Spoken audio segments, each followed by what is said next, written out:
What is going on, everybody? Welcome back to the channel. After Sound here, bringing you Splinterlands content every single day. We also stream right here on this channel every Tuesday, Thursday, and Sunday morning, so come by and say hello. All right, guys, I want to talk about the top players and how much they are earning. Now, you can see here I'm just struggling in Modern, so I haven't really bothered to get back in and try to grind. I'm 5 out of 15, which is awful, but I want to show you who's at the top. Shout out to Vet V, who is sitting alone at the top, over 5,000 rating already at this point in the season, and we're going to go take a look at some of the battles. I guess we'll give a shout out to Macy and Yuki, Kazrak as well, some other folks who are here or at least comment on the channel regularly and that I recognize the names for. But let's actually go over to Vet V, and what I want to show you is how much they are earning. I don't know if he's playing or I don't know. I think he might have a scholar situation, but how much the account is earning right now. So as you can see, the payouts here, 44.6 SPS, 44.7, right? 44.8, 44.8. I mean, this is essentially like, you know, between 44 and 45 SPS. Now, here's the cool part, okay? You take that, even with SPS below 2 cents, I calculated this at roughly 1.75 cents, which is where we've been trending around the last couple of days with a massive sell-off. I mean, that's still almost like $10 a day with 12 wins, right? Assuming you're doing 50-50. And actually, we can go back to the leaderboard here and see who's doing better than 50-50. And you can see all of the top players are doing better than 50-50, right? 166 wins out of 275 battles, 83 out of 127, 139 out of 244. So, you know, it's a fantastic time to be playing in Modern and rising the ranks if you can, right?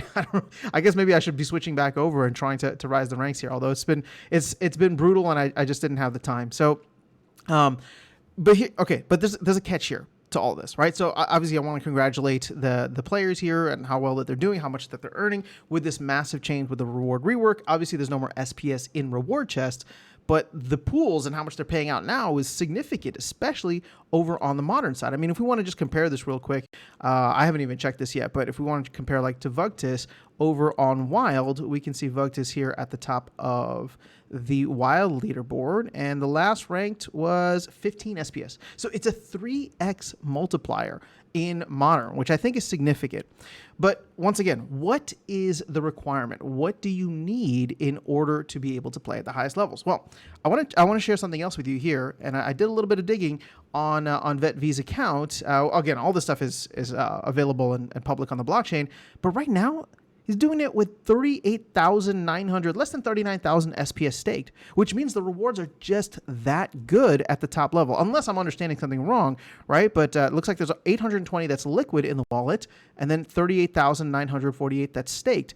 So even if you don't have that much SPS staked, you could probably just rent some SPS. You could probably rent some of the top cards that you need and work your way up there and be able to pay off whatever it is that whatever it is that you're renting. I think that there's even some top players who are just renting completely, right? I saw some conversation about that happening in Mav Chat the other day. But that doesn't change the fact that it's still a significant capital required to come in if you wanted to own the assets. Right now, though, there's a fantastic arbitrage opportunity for anybody who's willing to go through and take the time to rent. And I'm going to make a video on this, but you know, one of the things that I think could be really beneficial is once we actually get the one set rentals, which we know is coming soon from the team, or at least I don't want to say coming soon. I want to say coming next, right? It's one of the next things on the priority list along with the onboarding. But just want to share this with you guys because it's obviously still a significant amount. And if you've been playing for a while and you can climb the leaderboards, I mean, there's a good amount of SPS being paid out right now. And I know a lot of people are just feeling very bearish. There's not seeing SPS go up with the rest of the market. And the truth is we probably won't see SPS go up with the rest of the market just because we haven't seen it so far.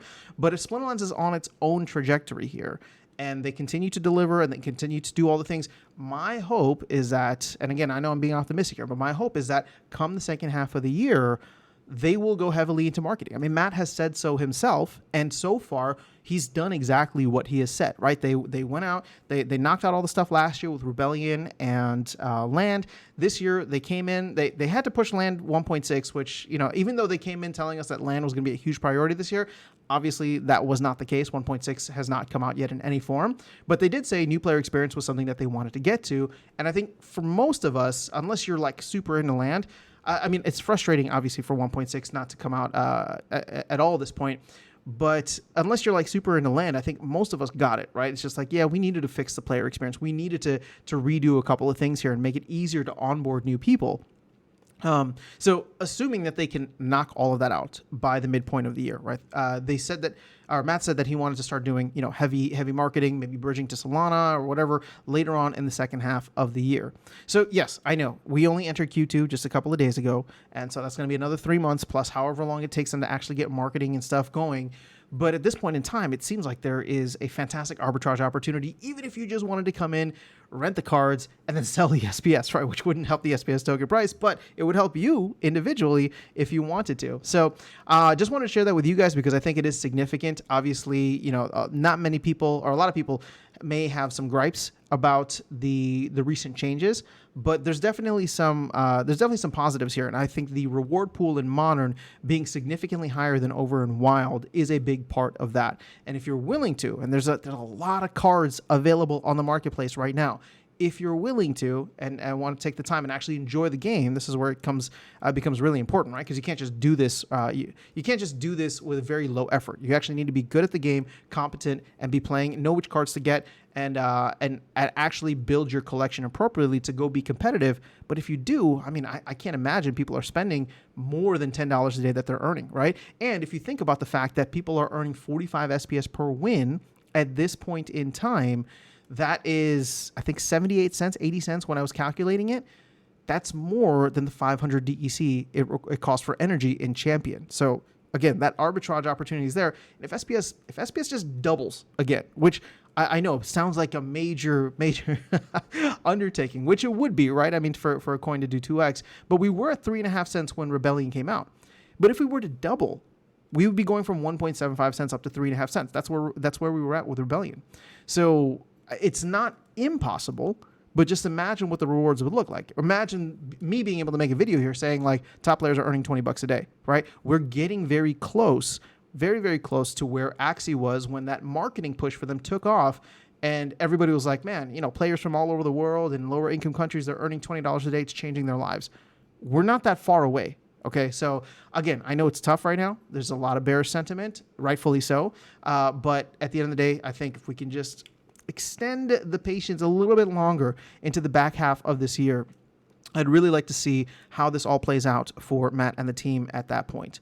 But that is all I have for you guys in this video. Let me know your thoughts in the comments below. Otherwise, I'll catch you all in the next one and see you around the game. Take care.